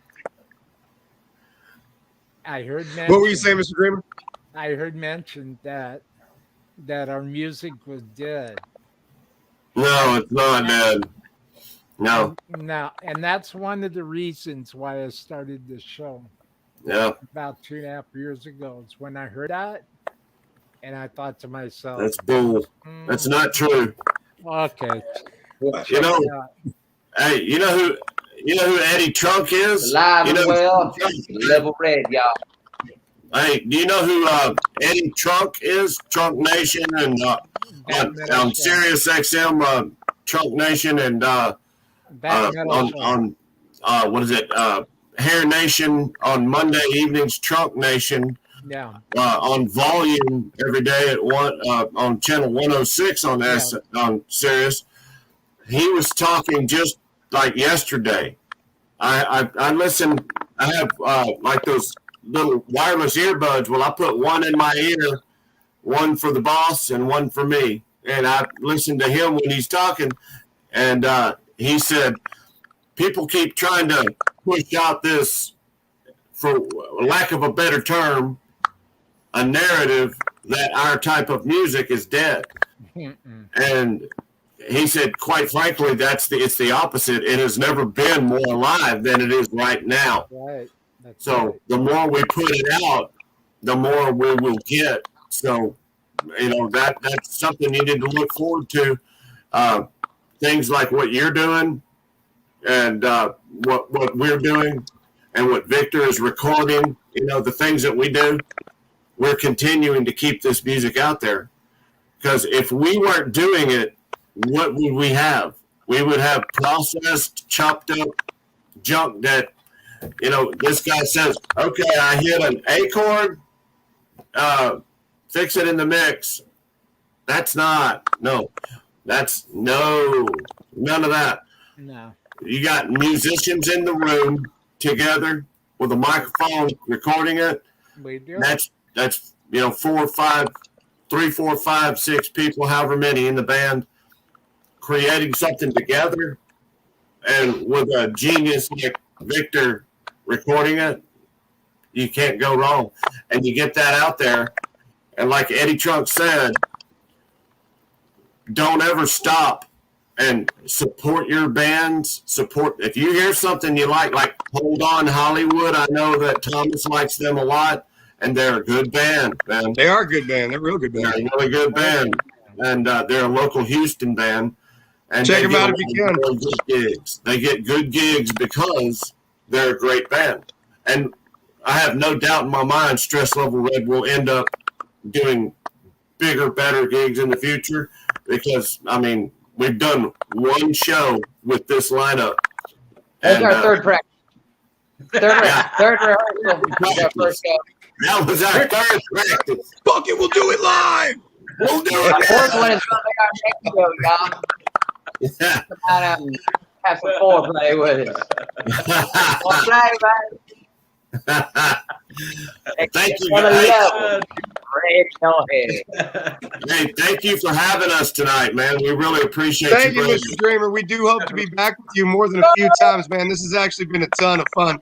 This is our first podcast. I've never done a fucking podcast before. I don't know if anybody else has, but I've never done anything like this before. So this has been a blast. Thank you so much for having us on, man. We really, really appreciate it. I'm going to go down on the record, and everybody who's watching this now is going to hear this. And everybody who watches this on the replay is going to hear me say this. So my words at stake here and my reputation. But I'll tell you, I am leaving an open door for you guys to come back anytime you wish. And see you tomorrow. Let me tell you. I believe you all have my phone number. And yep. Yeah. Anytime. I don't care.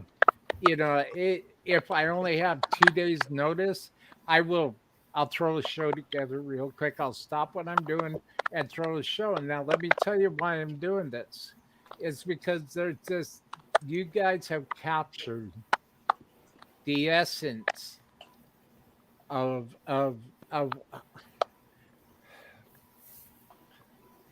you guys have captured the essence and the purity of what a second chance is really all about. Yeah. That's the fucking truth. We've all had it. I had mine. Yep. And here I sit. Yep. You guys embrace your second chance. Yep. You guys are proud and you believe and you stand for who you are. You stand for what you believe in. Yep.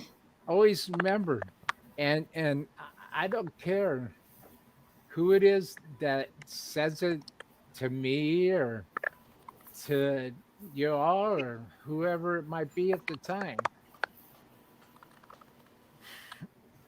From what I've seen in my dreams, from what I've seen in I'm a visionary creator. Okay.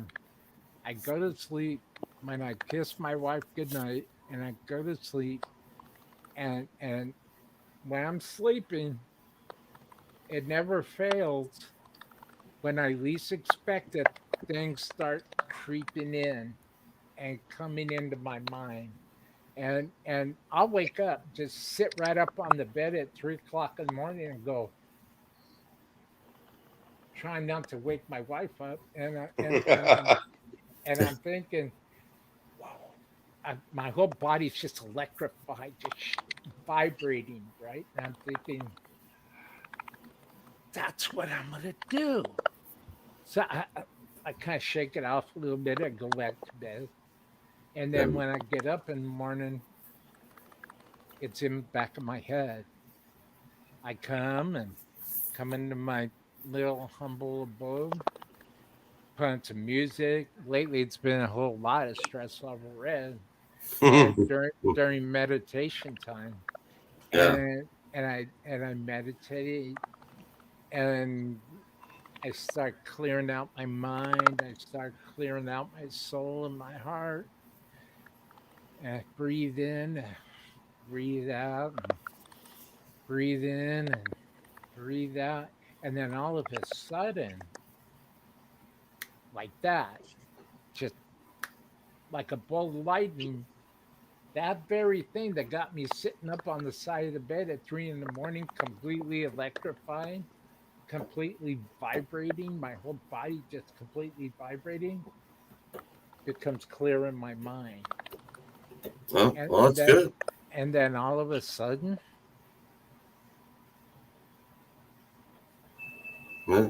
that's where the dreamer walks in. Well, yeah. And fun fact for you, dreamer. Fun fact for you, brother.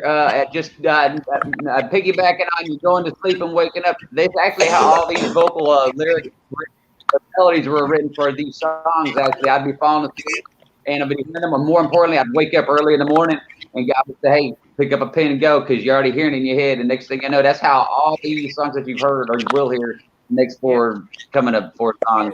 That's how they're. It's all predestined. Yeah, it's all predestined. It's all written in the stars. Yeah, buddy. And that's why I'm making stress level red my number one consideration to come back short notice. I'll look at my calendar and I'll say, okay, how about this or that? But you guys are back on the show as quick as lightning flashes, as quick as thunder rumbles. There you go, bud. As my brother Wolf howls, you guys are back on. Thank you, man. We appreciate it. Appreciate it, man. You guys. Thank you. You guys mean a great deal to me. Your heart, your spirit, your vibrance. That what you stand for and what you believe in is number one around here in the house. Well, we're so happy to hear that, man. That is awesome. Appreciate that. We're certainly happy if we can make other people happy. I mean, that is the point of the whole thing, is to make people happy. Yeah. Make the blood flow through their veins, get them up, get them believing in something. So if we've done that for just you, that's perfect. If we've done it for more people, that's even better. So certainly glad to hear that you're enjoying it so much, man. Well, I want you guys to know that you have a home. Well, here. thank you, man. We appreciate it. Thank you so much, Mr. D. Dreamland, thanks for our one big happy family, y'all. Thank you. Well, gentlemen, I have to get rolling out. I've got yeah, it's about that time. It's 10:30 here in Texas. And that is another thing that I wanted to say before we go is obviously there's a bunch of jokes about how Texans and California people can't get along. Clearly we can. Clearly we can get along just fine. So don't let people push your buttons. Yeah. Listen to good music. Enjoy being around each other. Yeah, absolutely. We can all agree on good music in this world, and we can all come together and forget about everything else when you got some good music and everybody's going, yeah, that sounds good. That's what life's about, coming together and being together. So thank you a lot, Mr. Dreamer. We definitely appreciate it. Thank you. Yeah, thank you for having us. Oh, thank y'all to everybody out there watching and interacting. We're going to be back. All of y'all watching. We hope to see you at the show June 26th, BFE Rock Club, Jones Road. Get on in there. Check out the live show. The live show's fucking awesome. Thank you. You all have heard the saying, if you don't believe in something, if you don't stand for something, you'll fall for anything. Well, very true. Thank you for being here, Victor. Thank you very much. Thank you, man. Welcome, hey, Victor. Thank you, Victor. Thank you for being here. Thanks for having me. We'll see you guys. I appreciate you, and I appreciate your talent, and I appreciate the blessings that you have to be able to draw such raw power and energy out of these guys. Thank you for being here, Victor. You're very welcome. Yes, I'm glad you enjoy. And thank you, man. for those that are watching, smash that subscribe button, hit support links, follow Stress Level Red on all social media, and just let them know. Just give them a hey shout out. Let them know that, you know what? Thank you, guys. Thank you for trying to put some positive, raw, unadulterated power out there that's going to make everybody feel good. It's okay to say thank you. It's okay. It's good to let somebody know how much you appreciate them, because absolutely, this life is too short, and I know it's too short for me. And you gotta let people know how you feel while you can. So reach out to Stress Level Red. Reach out, and you're a musician. You want to work with an engineer that I'm personally endorsing. There's your man right there. I suggest you find him on social media. Find Victor on social media. Give him a shout out. Stalk Victor on social media. I didn't say that. Thank you, guys. And please, anytime you guys want to come back, please let me know. And we will, man. We'll definitely be back. Thank you, guys. Next soon, y'all. All right, man. Thank you. And from the mind of a visionary that's haunted in their dreams, enjoy this outro. Thank you, everybody. All right, guys.